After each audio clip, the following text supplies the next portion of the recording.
some people have asked me how long I've been painting. Really, I just started painting when I retired, which was about 5 years ago. And when I started painting, I started doing regular classic pastels like waterfalls and sunsets and things like that. But I found that I really didn't excel at that. And so I kind of changed direction, and maybe if you're familiar with some of my other work, you probably identify with that a little more. I like busy work. I like where there's a lot of busyness, a lot of things going on. I always work exclusively on black paper, and for some reason that really works for me, having the pastel colors jump out from the black paper.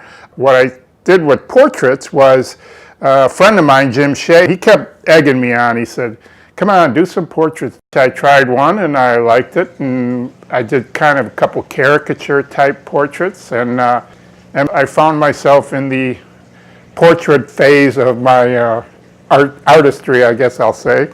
And so I started doing them one right after the other, mostly movie stars, maybe politicians, persons in the news, things like that. Here's, I'm doing a Jesus, and as you can see, I've got a couple layers done, and I'm working on his face and his crown of thorns, which will go here, glued onto here as another layer. And the backdrop is just regular paper that goes like that. So I'm just putting the finishing touches on his nose and facial features. I'm trying to get, the look that he's really in agony and pain.